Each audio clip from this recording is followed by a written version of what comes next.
আবারও আলহামদুলিল্লাহ অন্ততপক্ষে মাননীয় বিরোধী দল জামায়াত ইসলাম ইসলামী ব্যাংকের মালিকানা দাবি করেন নাই। এখন বলা হচ্ছে আপনারা ব্যাংকের মালিক না, জামায়াত ইসলাম ব্যাংকের মালিক না, আবার বলছে ইসলামের উপর হাত দিবেন না। কদিন আগে জামায়াত ইসলামের এক বন্ধু, আমি নাম নিলে আবার এখানে 74 দাঁড়াতে পারেন, সেজন্য 2 জন এমপি ছিলেন, আরেকজন পরাজিত এমপি ছিলেন, আরেকজন নেতা ছিলেন, বক্তৃতা দিচ্ছে ইসলামের উপর হাত দিবেন না। মাননীয় স্পিকার, ইসলামী ব্যাংক ইসলাম নয়, আমাদের জনাব মির্জা ফখরুল ইসলামও ইসলাম নয়, জামাতে ইসলামও ইসলাম নয়। যতদিন ভবে না হবে না হবে তোমার অবস্থা আমার সম, ঈষৎ হাসিবে শোনে না শুনিবে, বুঝে না বুঝিবে যাত না মম। আমাদের এখানে কবি বেশি আছে মানুষ। জনাব সালাউদ্দিন, মাননীয় স্বরাষ্ট্রমন্ত্রী, আপনার সময় 15 মিনিট। মাননীয় স্পিকার, আপনাকে ধন্যবাদ। আলহামদুলিল্লাহ, আসসালাতু ওয়াসসালামু আলা রাসূলিল্লাহ। আবারও আলহামদুলিল্লাহ অন্ততপক্ষে মাননীয় বিরোধী দল জামায়াত ইসলাম ইসলামী ব্যাংকের মালিকানা দাবি করেন নাই। আপনারা বলেছেন যে ন্যায় নীতির পথে ফেরত আসতে হবে, ওই ন্যায় নীতির পথে ফেরত আসার জন্যই বাংলাদেশ ব্যাংক ব্যবস্থা গ্রহণ করবে। মাননীয় স্পিকার, আমরা মাননীয় বিরোধী দলীয় নেতার এবং জামায়াত ইসলামের দুঃখ বুঝবো না। মাননীয় স্পিকার, ওই আছে না, চিরসুখী জন ভ্রমে কি কখন বুঝিতে কি পারে, কি যাতনা বিষে বুঝিবে সে কিসে, কবু আসিবে সে ধ্বংসে নিজারে। এটা 19 শতাব্দীর একটা বাঙালি কবি কৃষ্ণচন্দ্র মজুমদারের কবিতা।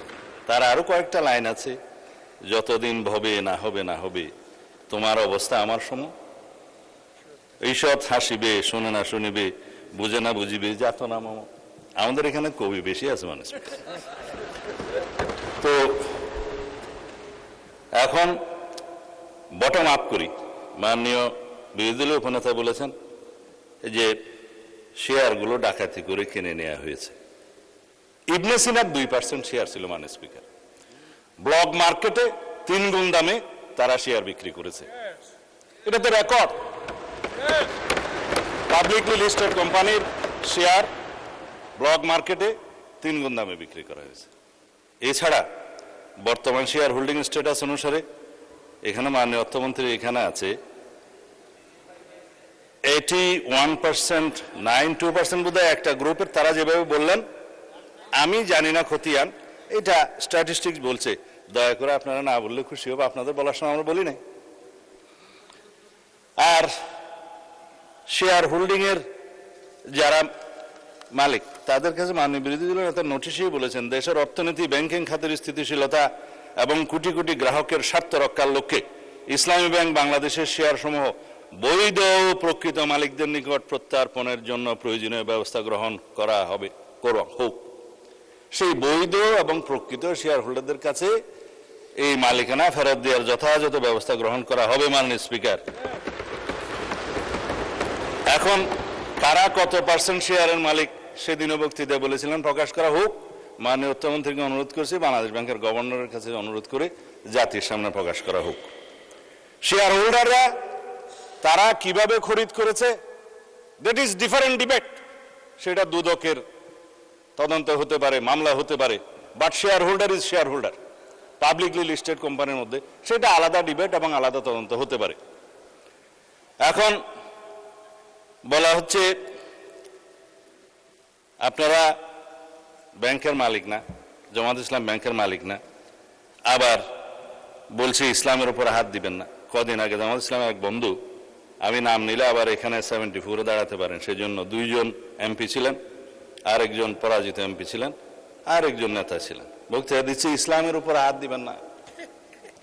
মাননীয় স্পিকার, ইসলামী ব্যাংক ইসলাম নয়, আমাদের জনাব মির্জা ফখরুল ইসলামও ইসলাম নয়, জামাতে ইসলামও ইসলাম নয়। সুতরাং সবকিছুতে ইসলামের উপরে হাত দিবেন না দোহাই দেওয়া কিন্তু ঠিক নয়। মাননীয় স্পিকার, আমি এবার পয়েন্ট টু পয়েন্ট আসি। এখন একবার যে ব্যাংক আজান দিয়ে তকবীরে লিল্লাহ দিয়ে দখল করা হলো, সেই ব্যাংকের দখলটা বেদখল হয়ে যাবে, এই যাতনা তো আমরা বুঝি মানে স্পিকার। সুতরাং যারা পর্দার আড়ালে থেকে গ্রাহক বলে রাস্তায় আন্দোলন করছে, ভিডিওটা দেখেন, তাদের রাজনৈতিক পরিচয়। আমাদের মধ্যে অনেকে তো গ্রাহক আছে, গ্রাহককে বলে দিয়েছে বলেন বলেন আপনার অ্যাকাউন্ট আছে, বলে যে আচ্ছা ঠিক আছে, কত, 2-3 লাখ টাকা আছে, পিছন থেকে খোঁচা দিয়ে বলছে বলেন 7-8 লাখ টাকা আছে বলেছে, এটা রেকর্ড ভিডিও। তারা গ্রাহক হচ্ছে সেই রকম গ্রাহক। তা এখন পর্দার আড়াল থেকে নেমে পড়েছেন, এটা ভালো। বেপর্দা হওয়া, বেনাকাব হওয়া কোনো কোনো ক্ষেত্রে খারাপ, তবে এই ক্ষেত্রে ভালো হয়েছে যে মানুষ জানতে পেরেছে।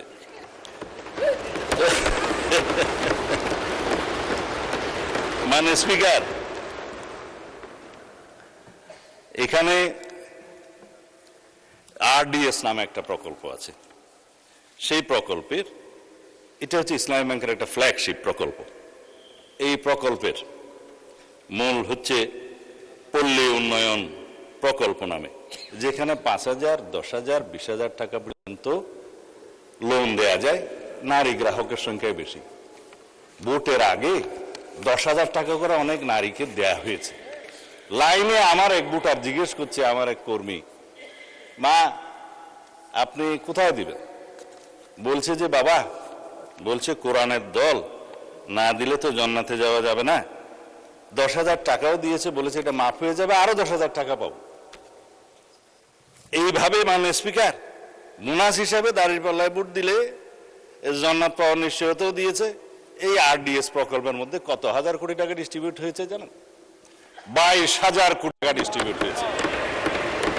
11,000 কোটি টাকা আগে দেওয়া হয়েছিল।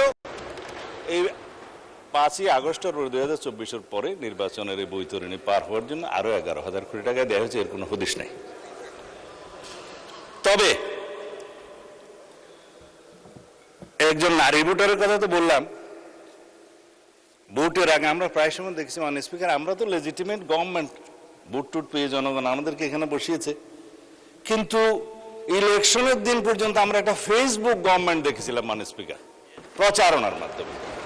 তা আমরা এখনো মনে করছি বিরোধী দলের ভূমিকা পালন করুক, তারা স্ট্রাগল করবে সরকারি দলে আসার জন্য, নির্বাচিত হয়ে মেজরিটি পাওয়ার জন্য। কিন্তু বারে বারে এইভাবে প্রচারণা, পর্দার আড়ালে প্রচারণা, পর্দার ভিতরে প্রচারণা ইত্যাদি চালিয়ে মানুষকে বিভ্রান্ত করে মানে স্পিকার, আমরা বোধহয় খুব বেশি এগোতে পারবো না।